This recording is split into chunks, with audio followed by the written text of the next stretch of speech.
तो चलिए आज हम पढ़ते हैं 12th क्लास का फिजिक्स, जो कि हम पढ़ने वाले हैं अक्षीय स्थिति में वैद्युत क्षेत्र की तीव्रता, जो कि हमारा भर भर के एग्जाम में पूछा जाता है। बहुत ही बढ़िया और एकदम मस्त डेरिवेशन है। ठीक है, तो सबसे पहले आपको क्या याद रखना है, सबसे पहले आपने पढ़ा होगा वैद्युत द्विध्रुव आघूर्ण। ठीक है, तो आपको वैद्युत द्विध्रुव ले लेना है। ठीक है, जो कि आप जानते हैं वैद्युत द्विध्रुव आपका किन्हीं दो आवेशों से मिलकर बना होता है, प्लस क्यू और माइनस क्यू से। इसकी बात बस छोटी सी बात है, याद रखना है।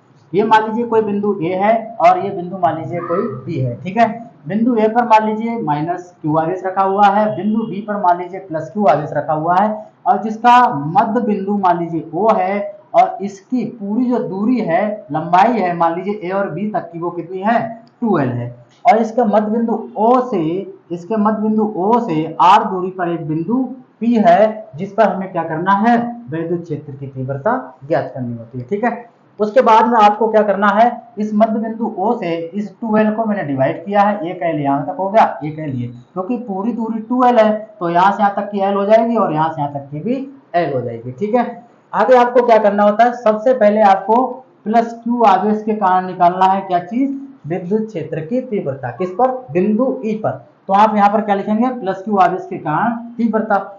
तो यहाँ पर निकालने के लिए अब देखो, कोई भी एकांक आवेश यानी धन परीक्षण आवेश लिया जाता है, यहाँ पर कोई ना कोई परीक्षण आवेश है, तो आपको याद रखना है एकांक धन परीक्षण आवेश प्लस ही लिया जाता है, मतलब धन लिया जाता है, ये आपको याद रखना है। ठीक है, तो आप जानते हैं कि यहाँ पर प्लस क्यू आवेश के कारण बात कर रहे हैं, तो यहाँ पर भी प्लस होगा और यहाँ पर भी प्लस होगा। जब दोनों जगह प्लस होगा तो आपको क्या करेंगे, प्रतिकर्षित करते हैं। ठीक है, प्रतिकर्षित करते हैं, तो यहाँ पर आपको सबसे पहले, क्योंकि तीव्रताएं दो निकालनी है, एक आपको प्लस क्यू के कारण निकालनी है और एक माइनस क्यू के कारण निकालनी है, तो तीव्रता एक लिख ले रहे हैं। E1 से वेक्टर लगा है, तो वेक्टर का मतलब यह है क्योंकि यहाँ पर ये सदिश राशि होती है। ठीक है, तो E1 बराबर ये तो आपका रहेगा ही रहेगा 1/4πε0, और K इसलिए ले लिया क्योंकि ये जो हमारा माध्यम रखा हुआ है वो किसी परावर्तक माध्यम में रखा हुआ है। ठीक है, इसलिए इसका K ले लिया।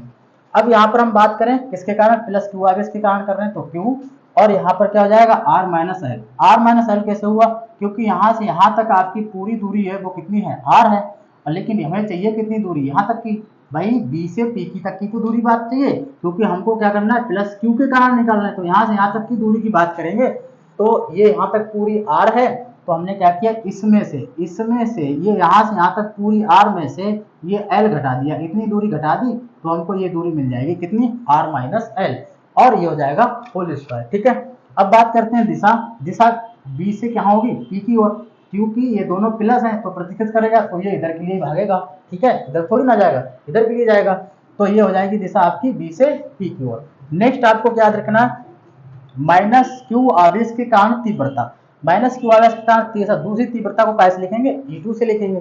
बाकी आपका यही रहेगा 1/4πε0 इंटू के, ये तो आपका नो चेंज। अब यहाँ पर Q है तो Q रहेगा।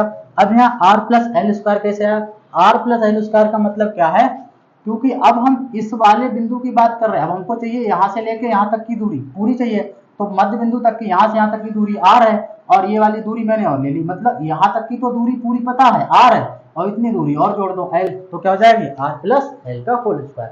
तो उम्मीद है इतनी बात आपको क्लियर हो गई होगी।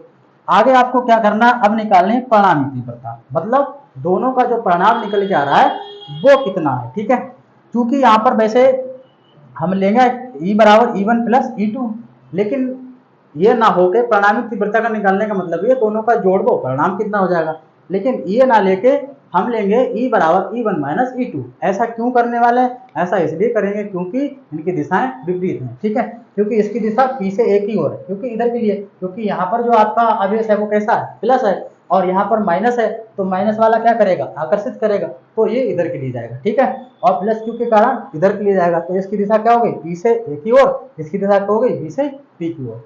तो उम्मीद है इतनी बात क्लियर हो गई होगी। ठीक है, नेक्स्ट आपको क्या करना है, परिणामी तीव्रता निकालने के लिए अब यहाँ पर हम ये सूत्र ना यूज करके क्या करने वाले हैं, E बराबर क्या लिखेंगे, vector E1 minus vector E2। ठीक है, E1 में से E2 घटा दो, तो आपको E बराबर टोटल निकल के आ जाएगा।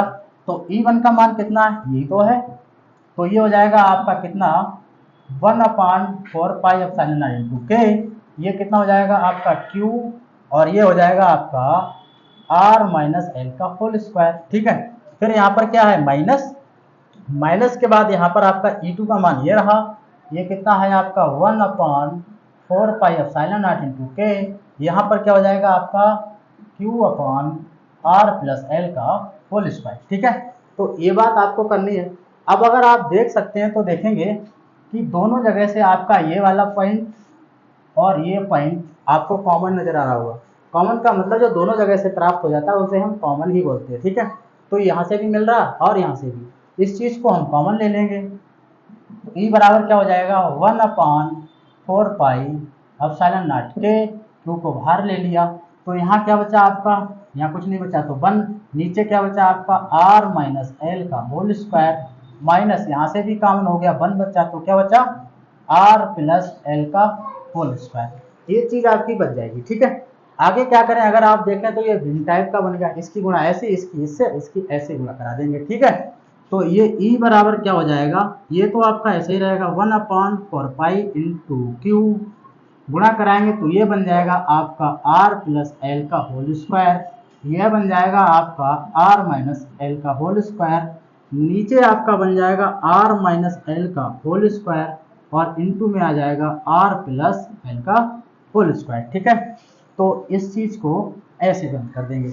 आपने एक फार्मूला पढ़ा होगा, यानी a प्लस बी का होल स्क्वायर और a माइनस बी का होल स्क्वायर अगर माइनस करते हैं तो यहाँ पर हम 4RL लिख सकते हैं, लेकिन हम इसको यहाँ पर करवा के दिखाते हैं पूरा किस तरीके से आएगा। ठीक है, थोड़ा सा लंबा वीडियो हो जाएगा।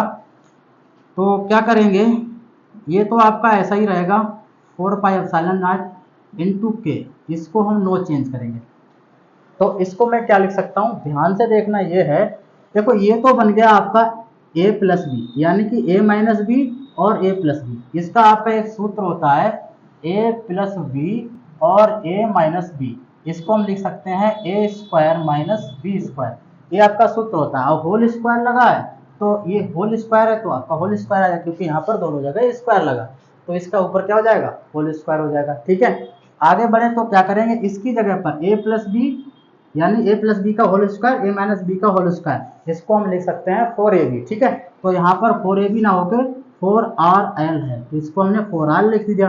अब ये बन जाएगा a square minus B square, मतलब R square minus L square और पूरे पे लगा है होल स्क्वायर तो ये हो जाएगा। ठीक है, नेक्स्ट आगे क्या करना है आपको, e बराबर 1/4 पाई इंटू के और यहाँ पर q है। अब देखिए क्या करेंगे, यहाँ पर चलिए इस ब्रैकेट को खोल देते हैं, जैसे ही ब्रैकेट को ओपन करेंगे तो ये कितना हो जाएगा, देखिए इसको मैं क्या लिख सकता हूँ, इसको लिख सकता हूँ 2R और इसको लिख सकता हूँ 2QL, क्योंकि बात तो वही है 2 दूनी 4 RQL, ये सभी मल्टीप्लाई में है तो मल्टीप्लाई में रहेंगे। ऐसे लिखने से बात बन जाएगी, यहाँ क्या बन जाएगा R स्क्वायर एल स्क्वायर की पावर 4। ठीक है, आगे जब हम करेंगे तो देखिए इसके बराबर जो आपका होता है 2QL बराबर, ये आपका याद रखना है 2QL बराबर होता है विद्युत द्विध्रुव आघूर्ण, जिसे हम कह सकते हैं P, इसको हम क्या कह सकते हैं P। तो क्या बन जाएगा E बराबर 1/4 पाई एप्सिलॉन नॉट इंटू के, इसको हम क्या कह सकते हैं 2R इंटू P। देखिए यहाँ पर ये जैसे ही हम इसके अंदर मल्टीप्लाई कराएंगे तो ये भी 4 हो जाएगा, ये भी 4 हो जाएगा। बट यहाँ पर एक बात याद रखना है, ये एल स्क्वायर आपका मान माइनस में है और आर स्क्वायर की तुलना में ये बहुत छोटा मान है, और जो बहुत छोटा मान होता है वो नगण्य मान लेते हैं, उसको छोड़ देते हैं। ठीक है, तो हम क्या लिखेंगे, आर स्क्वायर की तुलना में बहुत छोटा है कौन, एल स्क्वायर, इसलिए इसको छोड़ने पर, जब इसको छोड़ देंगे तो क्या बचेगा आर स्क्वायर बचेगा, यानी कि ई बराबर यहाँ पर क्या हो जाएगा आपका आर स्क्वायर और ब्रैकेट में लगा हुआ है होल स्क्वायर। अब यहाँ पर हम देखें तो क्या बन जाएगा, ई बराबर 1/4 पाई एप्सिलॉन इंटू के, और यहाँ से इसको हम लिख सकते हैं 2RT और ये हो जाएगा R की पावर 4। ठीक है, एक R से एक R कैंसिल हो जाएगा तो क्या बनेगा 1/4 पाई एप्सिलॉन नॉट इंटू के, ये बन जाएगा आपका 2P और नीचे हो जाएगा R की पावर 3। तो ये आपकी जो पूर्ण तरीके से निकल के आ गई, यही है विद्युत क्षेत्र की तीव्रता अच्छी स्थिति में। इसका जो मात्रक होता है वो आपको याद रखना है न्यूटन प्रति कूलम। ठीक है, ये आपका 1 नंबर ऑब्जेक्टिव पूछा जाता है न्यूटन प्रति कूलम, ये आपका इसका मात्रक होता है। अब यदि आपका ये परावैद्युतांक माध्य यानी k बराबर 1 ले लिया जाए तो इसको क्या लिख सकते हैं, यहाँ पर अगर हम और आगे बात करें, यदि इसको k बराबर 1 ले लिया जाए तो क्या लिख सकते हैं, E बराबर 1/4 पाई एप्सिलॉन नॉट, ये हो जाएगा 2p अपॉन r की पावर 3। तो इसको ये फाइनल रिजल्ट हम दे सकते हैं। ठीक है, तो उम्मीद करता हूँ आपको ये वीडियो बिल्कुल बहुत अच्छे से पसंद आई होगी। बाकी अगर कोई डाउट या प्रॉब्लम्स है तो आप कमेंट बॉक्स में हमें ज़रूर बताइए, तुरंत आपको रिप्लाई दिया जाएगा।